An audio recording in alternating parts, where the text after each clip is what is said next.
Alhamdulillah wa salatu wa salamu ala Rasulillah. Today is the night of the 10th of Shawwal 1445. It is the 17th of April 2024, and we are back to continuing our class on the concise presentation of the fiqh. We are still on the topic of business transactions, and today we are on the topic of options. The page number in the book is page number 467. We just ask the brothers to come together. Sitting together will make a more barakah, inshallah. Something like this is not correct. Saqib. Ali Akhtar, this side. I could see you. Ali Akhtar, if you sit like this, I'm going to be 180 degrees. Will be better target from in the middle. Jazakumullah. طيب. الحمد لله والصلاة والسلام على رسول الله وعلى آله وصحبه ومن والاه. أما بعد. After praising Allah subhanahu wa ta'ala, passing salutation upon his messenger Muhammad, my peace and blessings be upon him, we head towards what we left it before Ramadan. Because if you remember, the last classes were, I think maybe in Ramadan or maybe before Ramadan, we had finished the chapter of fasting. And we're going to keep repeating, finishing the chapter of fasting every time we arrive to Ramadan. It's just like a recap. So we're going to go back to where we left it before we started the chapter of Ramadan. And that is the khayar. So and that is actually after, because the fasting, we finished it. We finished, alhamdulillah, all the tahara, all the salah, also all the zakah, and all the siyam, all the hajj, and all the funeral prayer. And now we're coming and on also all the marriage. Not hajj yet. Not hajj yet. We're still going to do hajj. We're going to do hajj as well? After this, I think. Okay. Are you sure? Because hajj is supposed to be before this. That's because we skipped hajj. No, we skipped the hajj when we did to the hajj season. Yeah. Well, the hajj season is coming. Right. Well, now we're coming to the transaction. And we finish from the transaction, the beginning of it. We're coming now to the khayar, the option transaction. What is the option transaction? Fadl. Option is where one is given a choice between implementing or annulling an action. Right. So this is an option being given to both the buyer and the seller, whether to go ahead with the sale, with the transaction, or to terminate it. This is the call al-khayar. Now we have more types of al-khayar as we're going to see. Fadl. The types of options, number one. Okay. Before we go to the top options, is this option or the hikmah behind the options selling, the option giving the option, is actually to minimize basically the doubt in the mind that I have bought the wrong thing, I sold the wrong thing, or I did not have enough time to look at it, to touch it. So the Sharia came to give a chance, an opportunity for those who are buying and selling, whether it's the seller or the buyer, to minimize the regret if you say something happened or the harm. So because you're going to have a choice. See, you gave it to me, I looked at it, then I thought, hang on a second, it's not heavy enough, it's not light enough. Okay, I want to return it back. So this is the option, the option of terminating or going ahead. So how long? How long is this? Can we have a conditional as well option? That's what we're going to be discussing. So the first thing is going to be the categories. Number one, the option open to the contracting parties while still at the contractual session. This is khiyar al-majlis. Right, go ahead. The two contracting parties have an option to cancel the contract from the time the contract is concluded until they separate from one another, as long as they did not stipulate that there would be no such option, that the option would be dropped, or one of them would drop his rights while the other retained it. Ibn Umar Continue, finish Abdullah. Ibn Umar radiallahu anhu narrated that the Messenger of Allah sallallahu alayhi wa sallam said, if two people make a sale, then each one of them has the option as long as they have not parted. Unless they separate or one of them gives a further option to the other, the sale becomes final. If they depart after the sale and none of them cancelled the sale becomes final. Right. So this is now if somebody bought something from somebody, is by default, there is the option of terminating the sale as long as they did not depart. Now, what is here depart? Depart is it what? By the body, by with the wordings, like for example, I go far away, that if I could talk normal talk, you will not be able to hear me. That's a controversial. But the correct opinion is actually according to the urf. Urf means the customs, and each custom differs from one place to another. So, for example, the customs that when the transaction takes place into, let's say, in the fish market, let's say we've got a Muslim fish market, as long as you are within those places, you have the choice. As soon as you left that building, then you don't have the choice. So it depends upon the customs of what they had agreed upon. That if those people had departed, maybe just left the door, okay, or if it was on the phone, terminated the call, okay. So that within that time, I'm having the option to return. So you gave me this mobile, I bought it from you. I am with you at the moment. I'm still on the table. You're on the table there. I don't want it. Give me my money back. No problem. That's the option is being guaranteed by the Sharia, but there is an exception, of course. But if they departed, let's say this, they come outside the door, outside the masjid, sorry, outside the hall, which is not supposed to be for transactions. And then one of them wants to say, I want to go back. Then the other person said, oh no, I have sold you the thing. Or the seller, I want my item back. Take your money. So no problem. I bought it from you. I'm not going to give you back. So this is as well condition. There's a condition as well. So the choice is there by default. You have the choice to terminate as long as they did not depart away from each other according to the customs. But here the khayar gives another option. Prophet sallallahu alaihi wasallam, he said it clearly. كل بيعين, each person who buys and sells with each other, لا بيع بينهم. The transaction will not be finalized حتى يتفرقا, until they depart away from each other. إلا بيع الخيار, or الخيار I should say. إلا بيع الخيار, except for the transaction of option. This transaction option, if you are conditional, you condition that, brother, I'm going to give you the choice. So we bought from each other.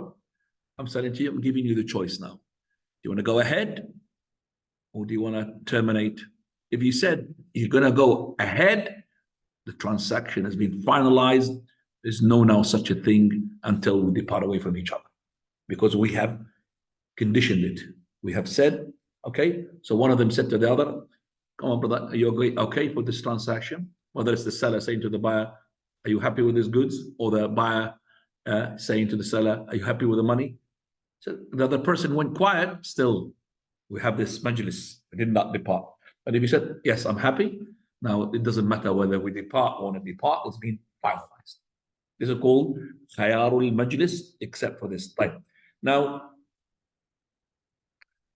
if the person had deliberately left the gathering, left the place in order to finalize this transaction, this is not allowed. And this is the following hadith. It is forbidden to hurriedly leave the session out of fear that the other will cancel the transaction.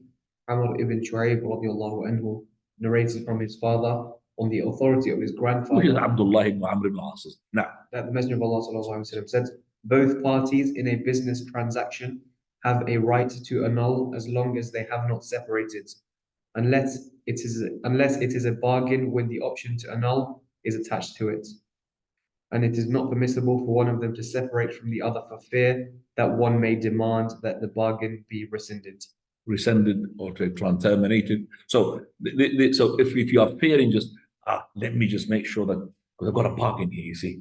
Let me just leave the place so that he will not really say, oh, give me the mobile back. I want to take your money back. Okay? They're not allowed to do that. So we depart normally, but we're not to depart in the order of what? To terminate or finalize the transaction, fearing that it will be rescinded. Okay, so this is the khayar al-majlis. Now we come khayar al-shart, conditional. The option based on a stipulation. Number 2, this is where both parties or one of the parties lays down the stipulation that they will have the option for a specified period of time to cancel the agreement. This is a valid condition, even if the time period states is long. Ibn Umar radiallahu anhu, in narration of the Messenger of Allah sallallahu alaihi wasallam said, the two parties to a sales contract have an option as long as they do not depart, or if there is a further option in the sale. Okay. So this is shart. So I say to you, brother, we have a khayar. This is the khayar of that you could return the item within a year, within a month, within 2 months. So this is a specific time. So you have the choice. So if you want to keep it on all the time or you don't keep it on, this is what the transaction is taking place in the shops. They give you what? Maybe 28 days, 29 days for return, isn't it? And that is, they give you this condition as long as you return it, not in a way it's been depreciated so much, okay, like a fair usage of it, all right? I remember when Argus had introduced this, they were the first people to introduce this. And it was 16 days, I remember it. People used to take advantage of this. Take the item for 16 days and then use it and then send it back because they don't want it, just want it temporarily. And I remember when I was sitting in Argus, this woman, she brought a Hoover. And that Hoover, those days I'm talking about in the 1980s. The Hoover was expensive. She returned the Hoover and she didn't even bother to clean it. She left her dust and rubbish inside the Hoover. You could see it from the transparent sort of, the tube. Could see it there. She left it there. She went to the customer servant. The customer servant looked at her like, she took it and she gave her money back. So she had hoovered her place, hoovered her carpet, I don't know for how long, and then she would have sent it back. And that's not allowed Islamically because you're taking advantage. You are actually having this choice because maybe you change your mind. It's not because you have pre-planned to use this thing, as long as you are having this option until the time is about to due, then you send it back and you have basically achieved what you wanted to do. That's haram. It's called exploitation. It's not allowed. Black exploitation, exploiting the situation. It's not allowed. So now we have understood now the two choices. Option number one, khiyar al-majlis.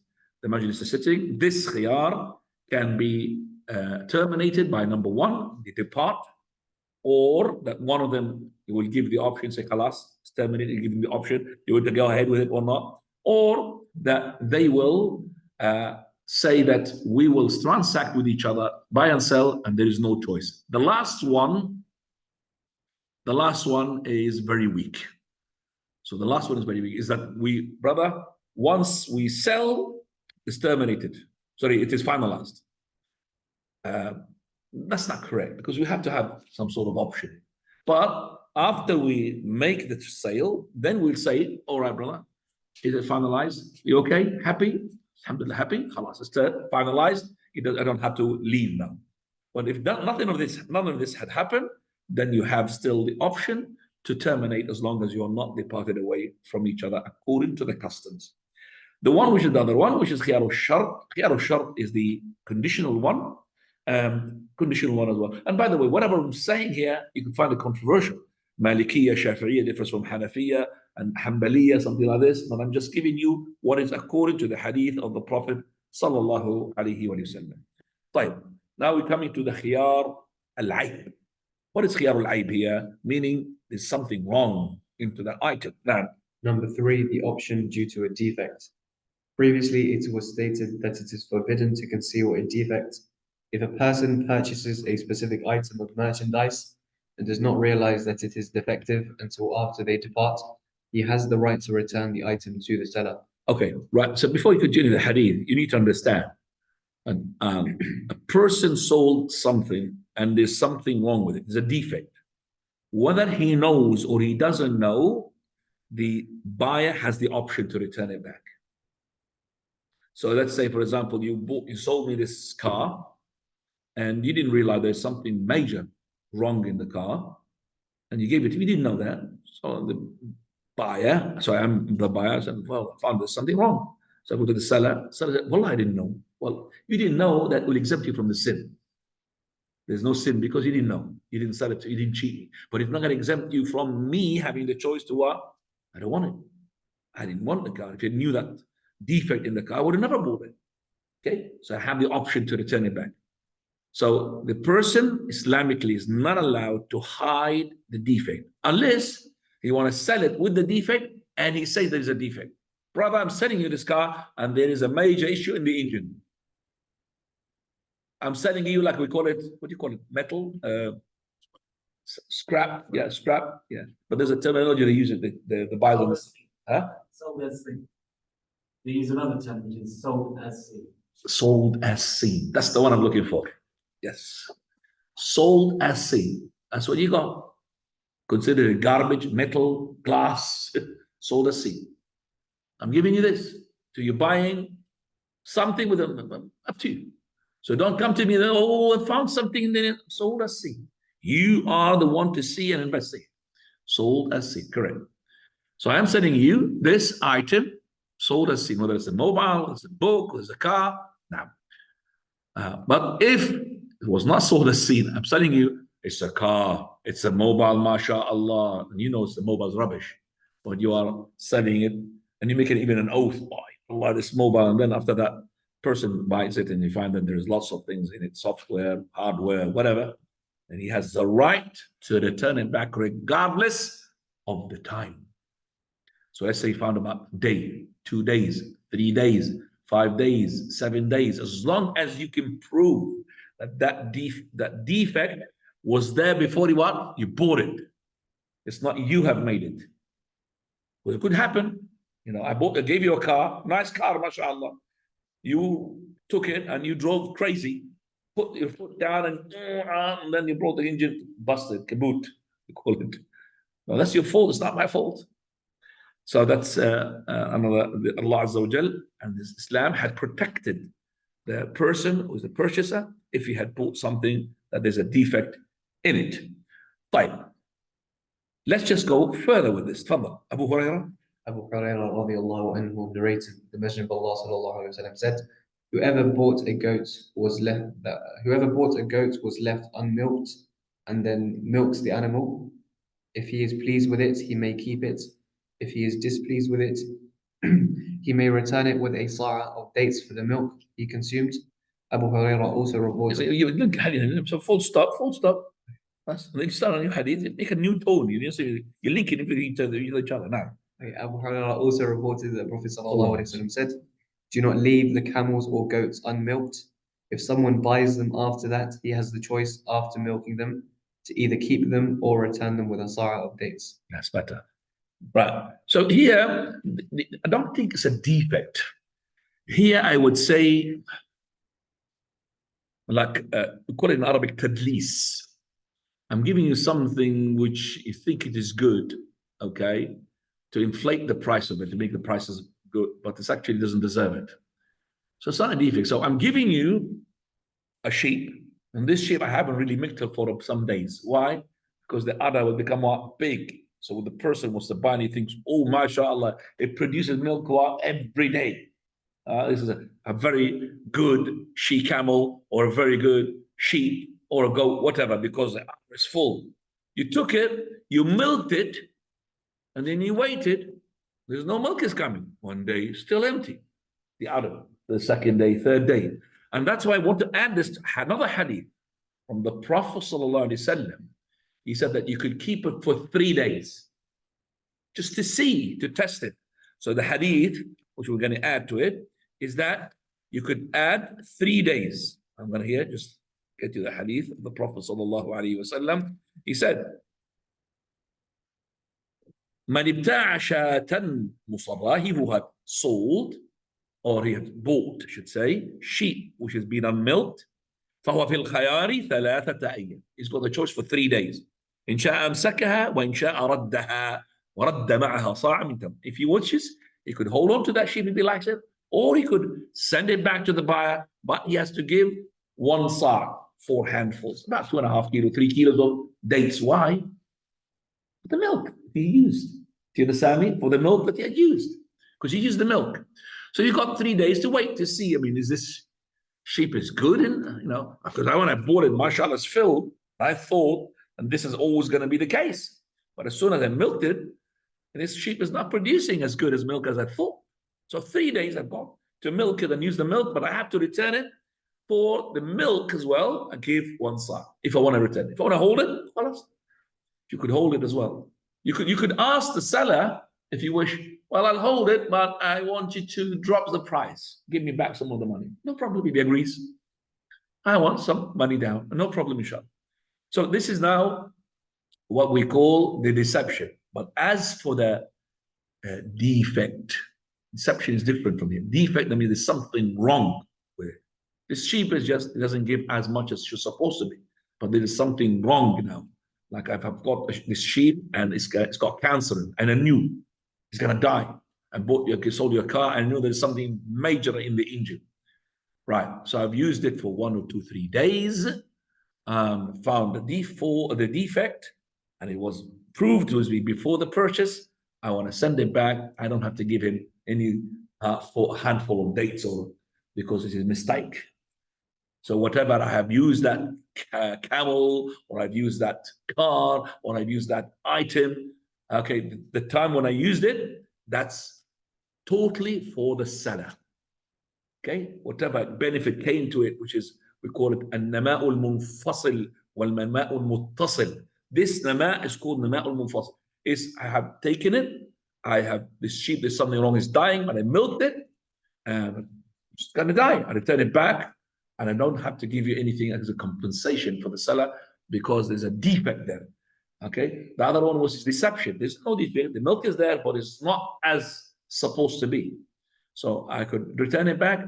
What about, we call it an-nama' al-muttasil? The scholars are different here. Like, you gave me a car and there is something major in the engine. I myself, as a buyer, did not find out until maybe following week. During the first week, what I did, I enhanced the car. I put tinted glass. I put spoilers. I bought new tires. Okay, so the car is what, mashallah, is worth much more than the one when I bought it. And I found the defect. Is that whatever I put, is it for the buyer or for the seller? Scholars different. It's actually for what? For that buyer. He could ask more money for those things that he put, or he could take them out and put these item things. But the problem is, if you can't take them out, something that you have enhanced it, but it's not, there's no possible way of taking it away. I'll give you an example. This person who's the buyer, sold a slave. And this slave sold him as in, mashallah, big and all. Well, he knew that there is something wrong with his heart. He didn't tell the buyer. So that's the buyer bought him, help him and everything. So what he did, during the first maybe 2-3 months before he found out about the heart, he started teaching him the English language. He taught him as well how to write and read before you count. So he's now a scribe. He taught this. Then after a month, so 3 months, he found out that this is not what it's worth. So here, what's happening? I can't just now I give him the slave. I'm saying, can you please remove from his brain what I taught him from the English? I can't do that. So what I'm going to do is call it, what we call it al-nama'ul muttasil now. Yeah. So we said it's for the buyer. How? Either now the seller, what happened? It will if he wants, he could keep the item, the slave, and ask for compensation. I want some money because he's not worth like this. He is something wrong with his heart. Or I don't want him, take him, but now he's more pricey because I've taught him something, he was not having it. So we will see how much is the difference between before teaching him and after teaching him. And then the compensation will take place. طيب, alhamdulillah, and we have learned النماء المتصل والنماء المنفصل.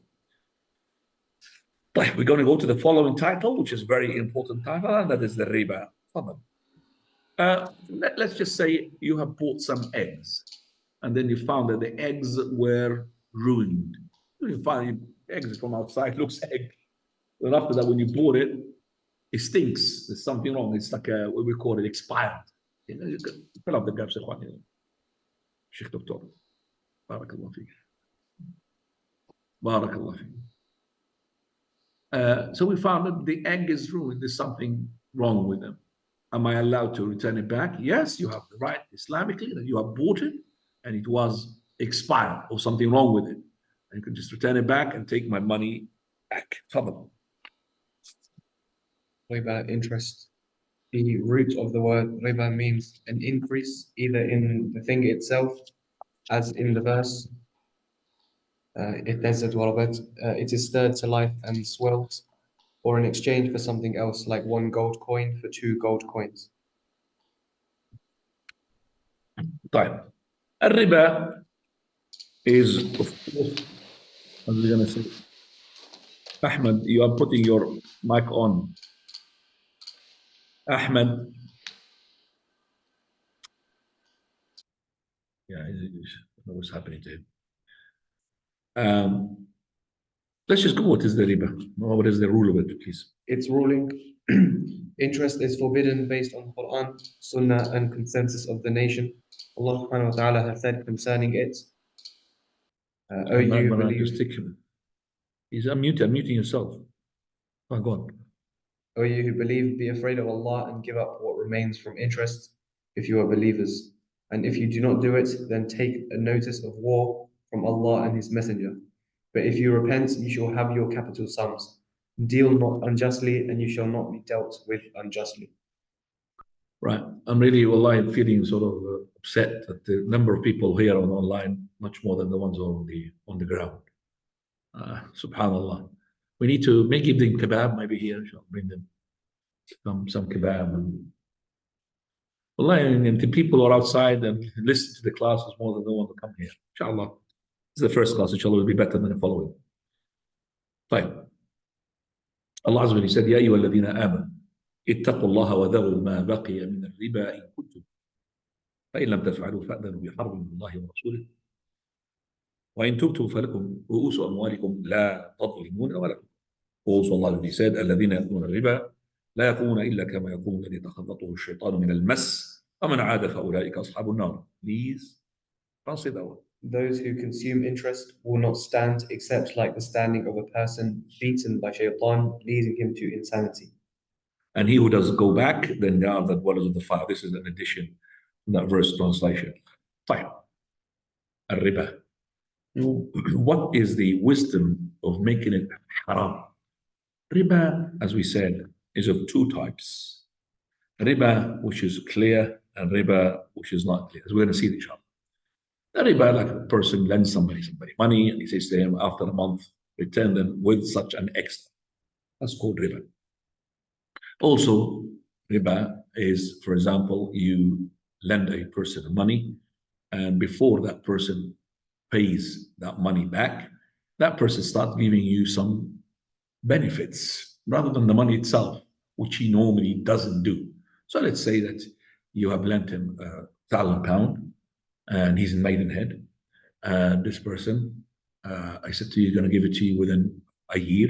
So within that year, that person started now, or you have, as a person who's lender, telling him, I'm going to the airport. Can you just give me a lift, brother? You understand me? That lift becomes a benefit. That lift became a benefit because normally he does not give you a lift. And he will be feeling obliged to give you the lift because of the favor that you've given him, doesn't it? Give him 1,000. So whatever. So I remember in this case, somebody, 3 people have borrowed from me some money. And those people, they just come to my bookshop, come in and they wanted to borrow because they want to buy land or something. They borrowed about 300. 300 at that time is a lot of money. I didn't have that money, 300. I just sent them to somebody who's a friend. I said, give them the 300. He said, well, it's in your money. I've given you the 300, but I'm taking it from you, not from them. I don't know them. I said, okay. So I gave him the 300. And they said they're going to give it to me within a month or so. It wasn't the case. They gave me within 3 months, maybe. But it doesn't matter. Within that 3 months, because they expended it, they started bringing me boxes of grapes. They got some grapes as well. They grow in their houses. They brought me some grapes. I said, no, this grape, you could give it to me after you are full. You pay your debt full. After that, you could give me whatever you like. But while the loan is there, I've never had any grapes from you. I don't know you. Do you understand? So that grapes is a benefit. Prophet ﷺ, he said that the riba is qard jar, what is the riba? Riba qard, loan, jarra manfa, brought a benefit. Islam came to prohibit such a thing. Why? Because you are taking extra without doing anything. There's no effort. I'm giving you money, you're taking the money more. What is the effort here? And this will prevent people to start to earn. And why should I go and earn and work? I just lend people some money, and then I sit down and these people return that money with extra. I'm gonna not. And that will kill the economy. That's why you'll find the economy collapses from years to years, or black market or crisis or collapses and all of this because of the riba. Because of the riba, ikhwani. So you will find that even the favors will not be there. Nobody would do a favor to another person because of this riba. How this riba had affected the economy. You know that, for example, what happened in 1992, 1993, the market fell, recession, and also it happened recently as well, is that the bank, central bank, okay, gives loans. It gives loans to smaller banks and smaller companies. Let's say he gives them, let's say, for example, 1 million. And he gives them an interest rate, let's say 2%. These banks, the smaller ones, they lend this money that they've taken it from this bank, central bank, to other smaller companies or people who make projects with a higher percentage of APR of the riba. So 8% usually from the bank, 16 to 12%. So look at the margin. They're going to give it back to the central bank with 2%, but they are making much more than that by taking other 10%. So, and the other ones, maybe they are big investors. They will give it to a small investor with another percentage of APR, which is higher than the one that they take it from the bank, and so on and so forth. The last one, who is the actual worker, if he fails to produce the money with this interest to this company, and the others as well does the same thing, then that investor will collapse. The investor and the other investor collapse, then that smaller bank will collapse. And that's how the recession takes place. Now you look now, how much was the interest rate of the central bank in the 1990s? It's more than 4%, 5%. Now it's almost zero. You know that. It's almost zero. Shows you that there is no interest, better economy. If there is no interest, a better economy. The government is encouraging for the people to borrow. That's why they make it a really small percentage. From the normal bank, you can't, but the banks are borrowing millions, make it a small percentage. Japan, when they saw in the recessions that the Islamic economy is the one who has the least of recessions, they don't fall as much as the ones that they have made from their people to go and learn the Islamic economy. They want to know what is the reason why the Islamic economy does not fall just like as much as the ones who are based upon capitalism and so on and so forth. So subhanallah, they learn that because we don't really give a loan and from that loan we take money. No, we invest with you. Islamic bank, they invest with you. Not all Islamic banks. You're going to put your hands up. I know what you're going to say. The question I'm brother. Question later on. Let me finish. So basically, that what time is the Isha? 9:40. 9:40. Oh, got plenty of time. Give me plenty of time. It's on this topic, that's why. Yeah, it will be on the topic, but yes. So the Islamic bank is supposed to be, he invests with you. He will be a partner with you. So you'll get, for example, partner ownership. A house, and you're buying some of it, and the rest will be rent. And the rent will be given according to a percentage of how much you own from the house. You give it to the bank, the bank is making money, and also you are as well benefiting because you get buying your own house. It's called partner ownership. Okay, that's no problem. So there's an investment rather than money, and the bank does not lose anything. He just give you money, and you have to return it extra. The other one, he is a partner. He could lose, could win as well. So that is Islamic economy compared or in contrast with the economy of the non-Islamic. So riba, it will make the people will not work It will make the people not to do any favors to others. It will not make the people not to even go try to make expenses for themselves. And it's actually taking extra money without any return in terms of work-wise. Allah Azza wa Jal, He had made this riba to be haram. At the time of the Prophet ﷺ, the one who was well known for this riba are the Jews.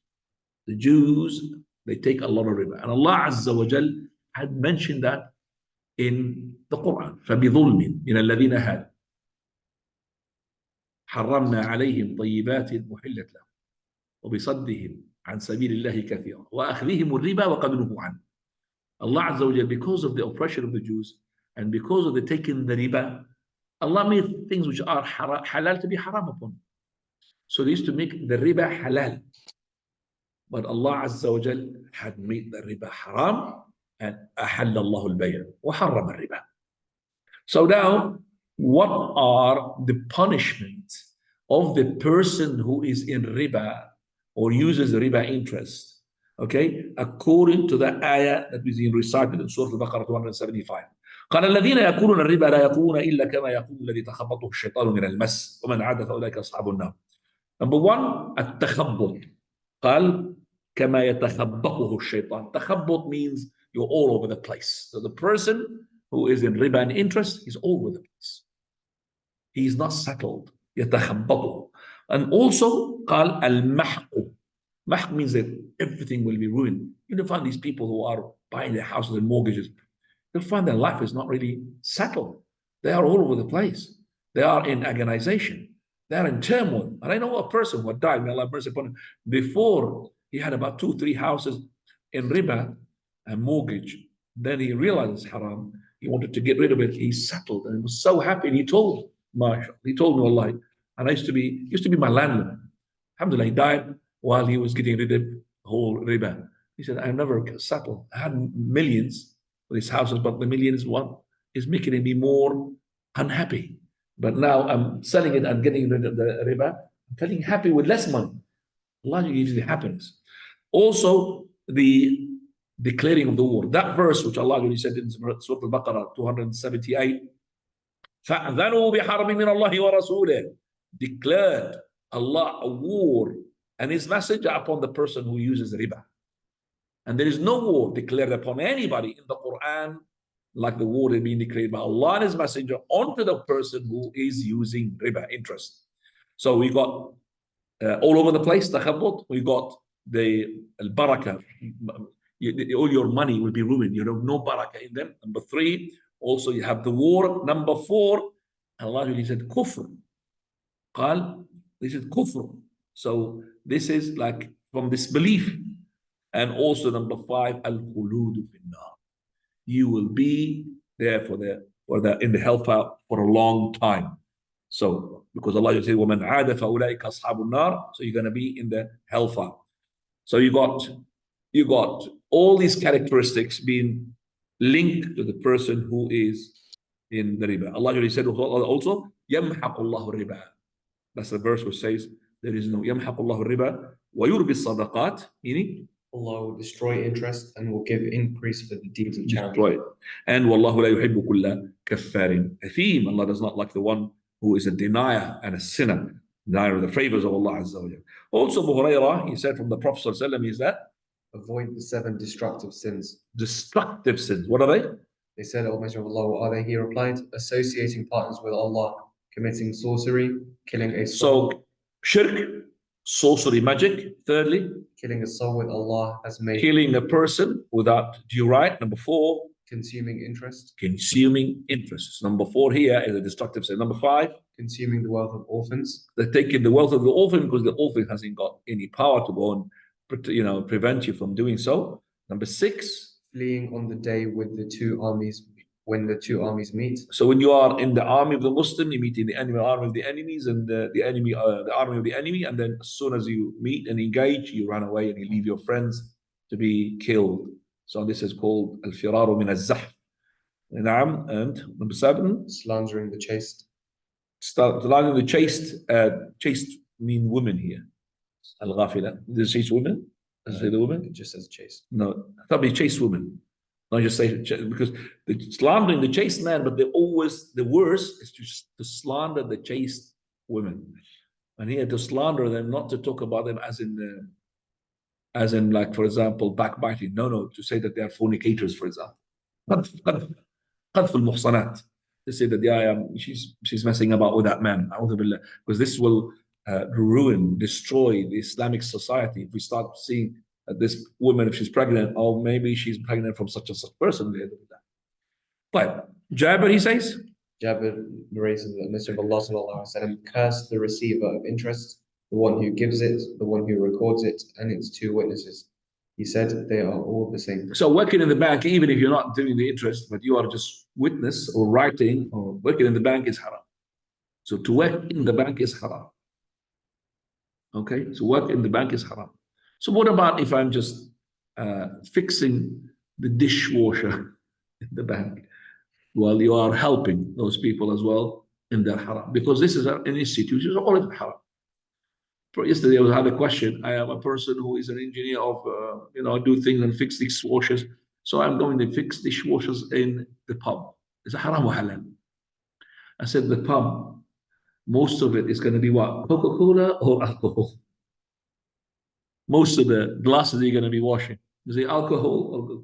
He said, of course, alcohol. I said, well, then you are helping the haram to prosper. And Allah Azza wa Jalla said, وَتَعَاوَنُوا عَلَى الْبِرِّ وَالتَّقْوَى وَلَا تَعَاوَنُوا. Cooperate with one another in righteousness. Do not cooperate with one another regarding haram and sin. And I gave an example. And this example, well, straight away, imagine that you are the person who is working to iron the clothes for women to go for prostitutions. Oh, no way. Well, it's the same thing. You are making a fixing dishwasher for those people to drink the alcohol in a nice glass, and you are this woman giving her a dress to go and what? Well, fornicate. So whether you are ironing the clothes of that woman because you're working in a firm just for the clothes, you're not. By the way, if you are fixing a dishwasher in your shop and somebody came to me with a dishwasher, I don't know where it is from, it's no problem. Okay, but if he said to me, this dishwasher belongs to the pub, I can't fix it.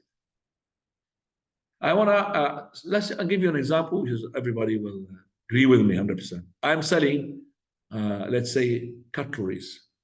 This person comes to me and buy some knives and some forks. This person said, I want the biggest knife because I want to kill somebody with it. Can I sell him that? I'll be in trouble with police anyway. You see me? I want the biggest knife, the one who really kills properly, because I'm going to kill such and such person. I can't sell it then. Same thing here. I can't sell something which will displease Allah Azza wa Jal, fix something that will help to displease Allah Azza wa Jal. How about me going to the pub and fixing the dishwasher in the pub? That's even more haram. More haram because you are next to the alcohol. وَالْعِيَاذُ بِاللَّهِ. طيب. Now the last hadith as well, to Hadith ibn Mas'ud. Ibn Mas'ud narrated that the Messenger of Allah sallallahu alaihi wasallam said, Labor has 73 varieties, the slightest of which in sin is like a man having intercourse with his mother. A'udhu billah. Right, so here you find that the Prophet ﷺ, he says, a riba, 73 types, gates, doors, whatever you want to call it. If I can tell you how many types of riba you're going to count, it's not that much. Come about 2, 3, 4, 5, but you can't count 73. And he said that this, imagine there are 73 types. The minimum type, which has got the minimum sins, is equivalent to a person who is fornicating with his mother. Well, the other fornication is haram. How about incest? Fornicating with your own mother. It's unimaginable. Yet this is equivalent to the minimum type of riba. It's not a joke. It's not a joke. Another one. Abdullah ibn Hanbala radiallahu anhu narrated the Prophet sallallahu alaihi wasallam said, one gold coin of riba that a person knowingly consumes is worse than 36 acts of fornication. 1 dirham of riba. So let's say like it's equivalent to £1 you give in riba is equivalent, or it's even worse, it is ashad, worse in the sight of Allah than fornicating 36 times. Fornicating 1 time is a major sin, haram.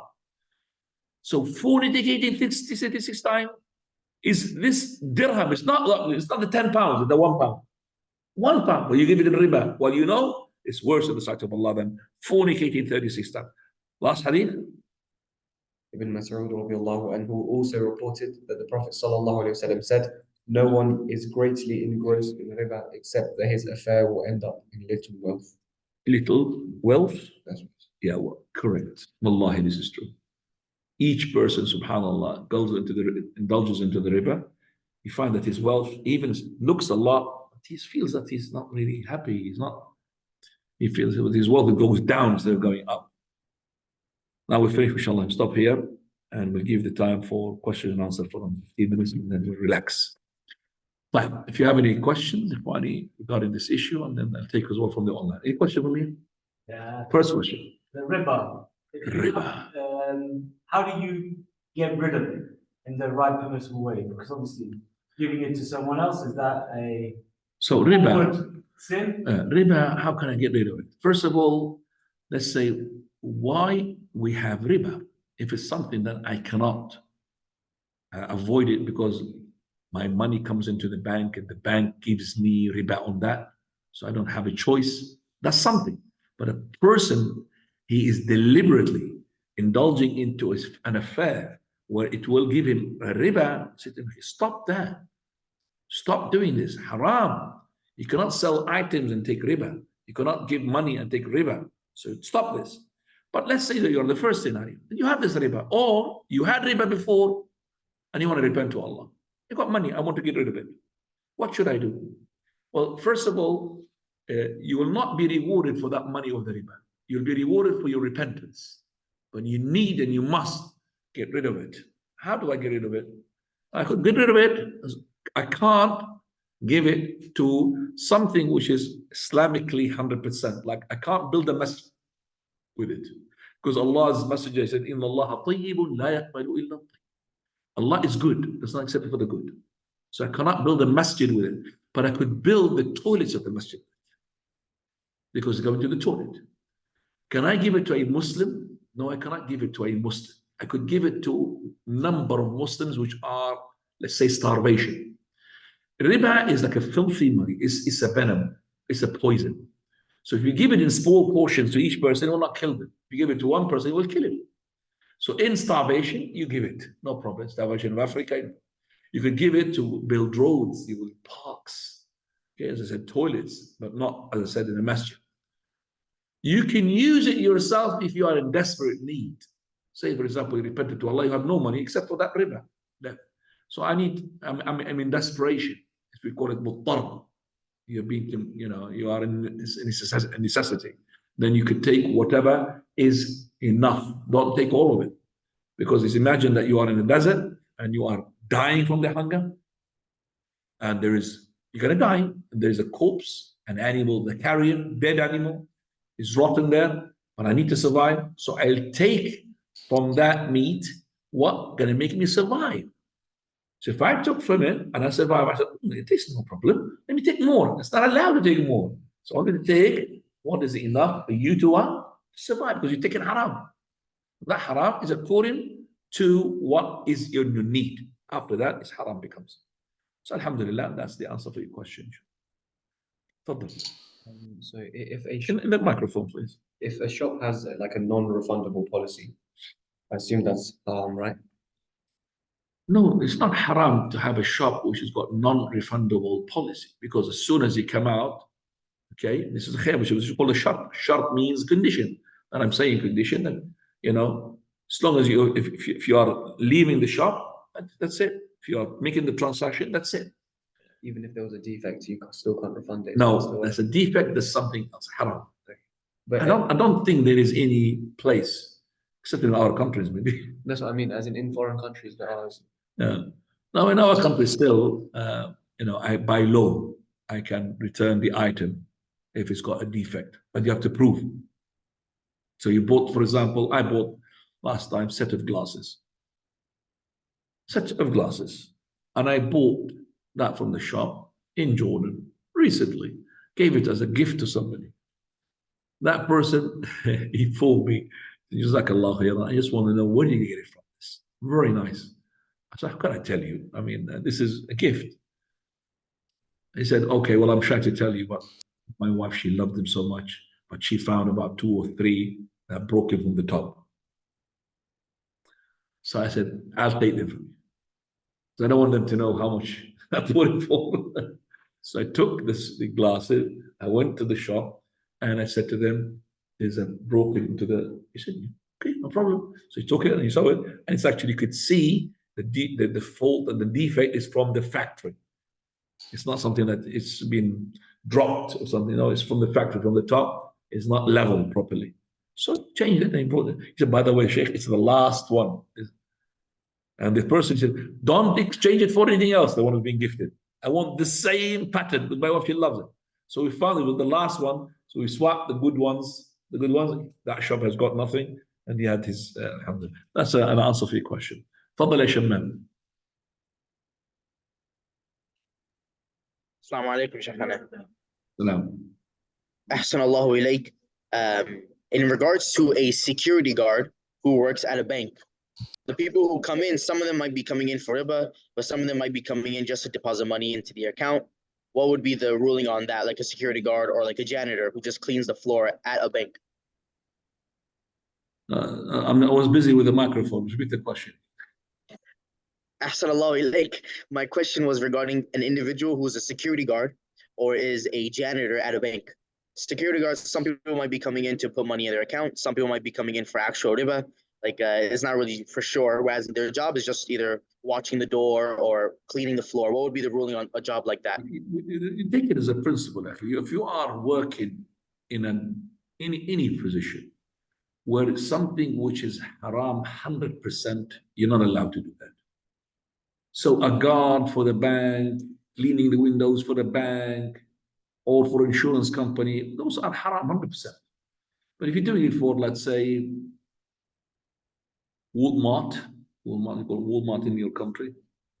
We have Asda here, Tesco, and we have, these shops, they're not 100% haram. They got haram, they got halal, they got pork, and they got lamb and sheep, but they got clothes, and they got food, and most of it is actually halal. So no problem to work in there as long as you're not dealing with the haram directly. So you can't work as a cashier because you're going to be cashing alcohol. You're not working to go and shelve alcohol. You're not working to go to work in the butchery, which is there pork in it.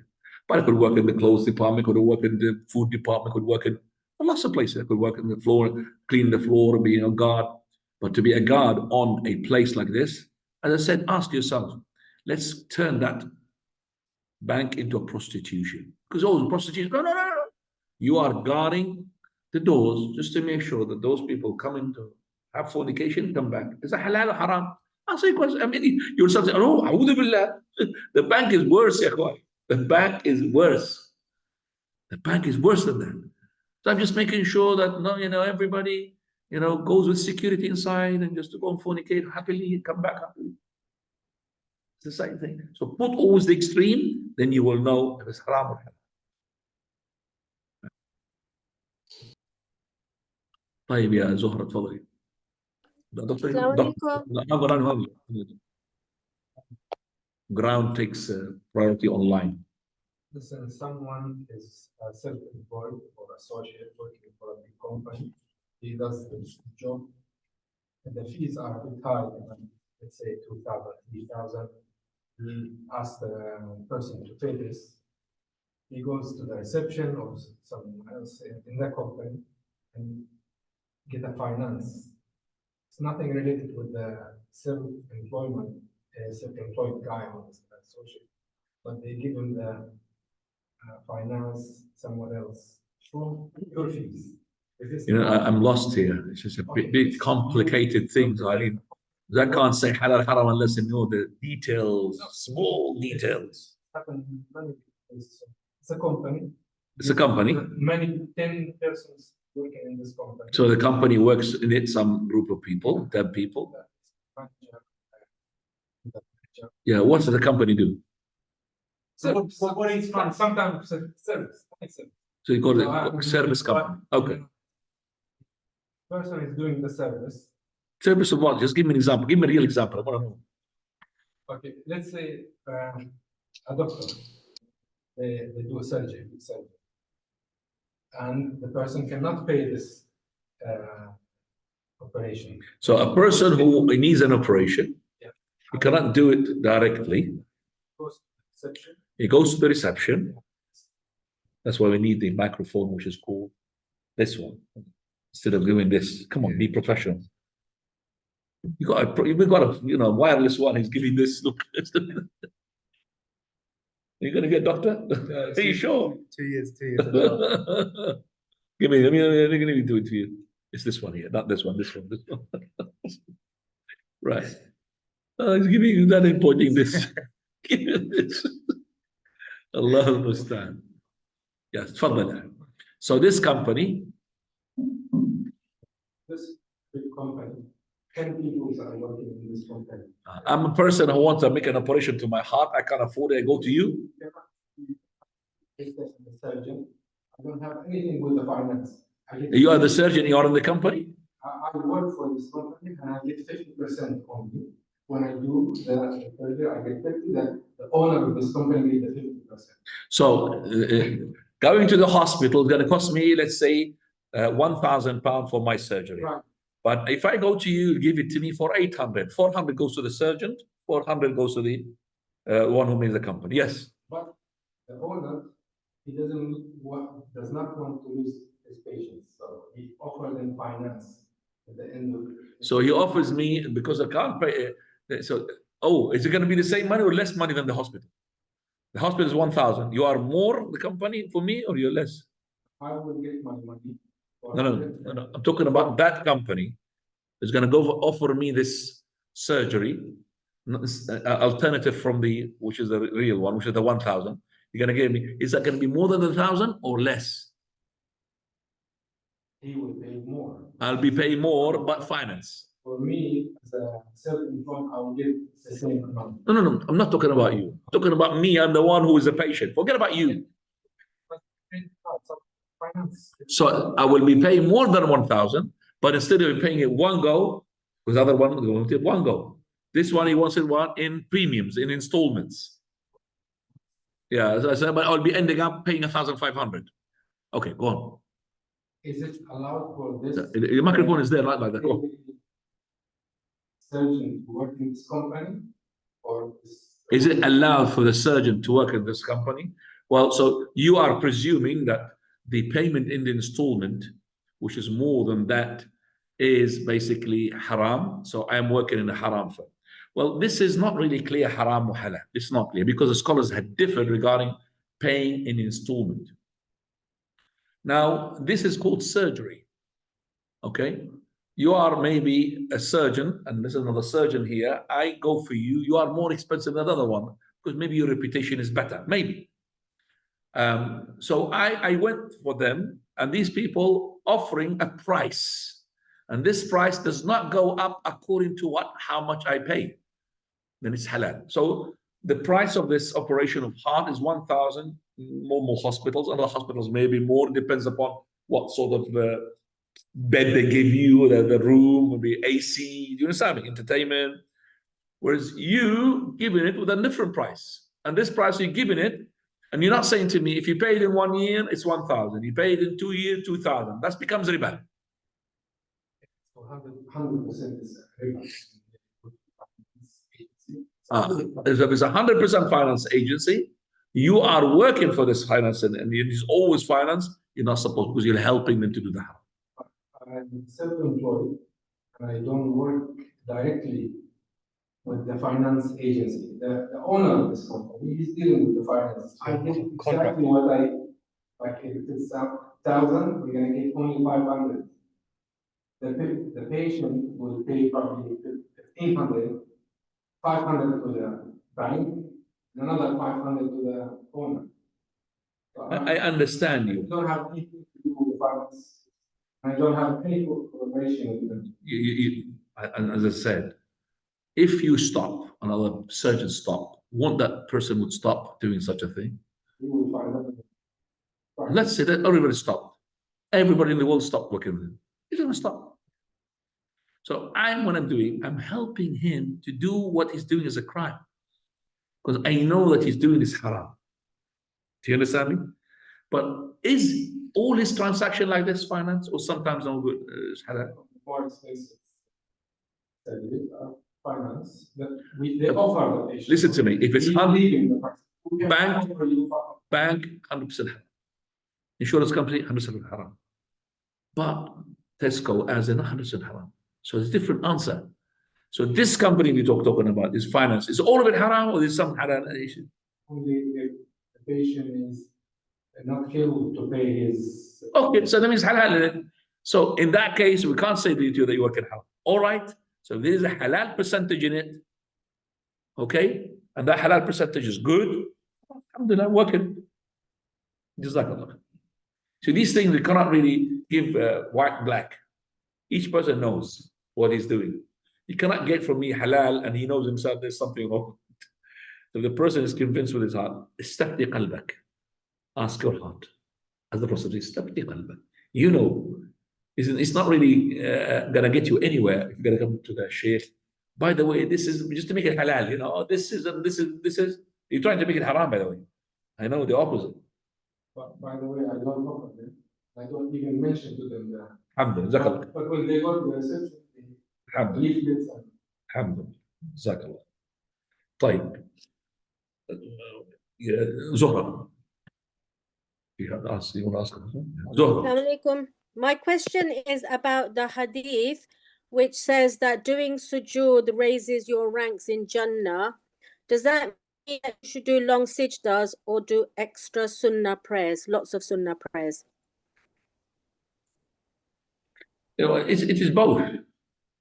When we say increasing the sujood gives you more chance, the other one as well, when you make it your sujood longer, but longer, not longer as in longer than your qiyam. It's not supposed to be. So the sujood is supposed to be synchronizing, your ruku' synchronizing with the sujood. It's not correct to make your ruku' so short and sujood is longer. So all of that synchronized. Ruku', sujood, getting up from the ruku', between the two sajda, they should be similar to each other. Similar to one another. But they should not be longer than the recitation of your Quran. Wallahu a'lam. تفضل يا بلال. لسه بلال. يلا بلال. So my question is about, is a specific from here.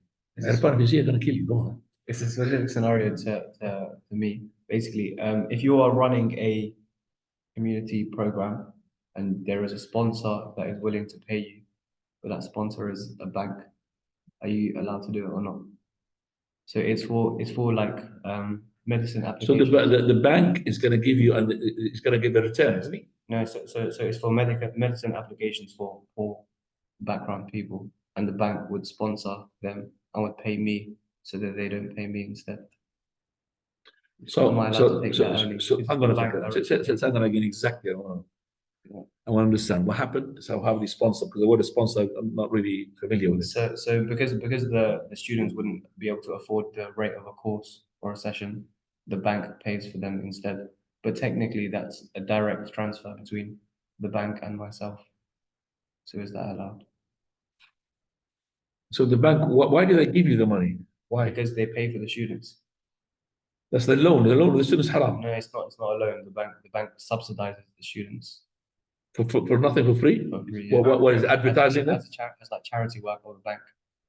But it's a bank that's The doing bank's whole income is by. No. But the thing is, this doesn't matter the whole income. If the bank, let's say, gave me money, yeah.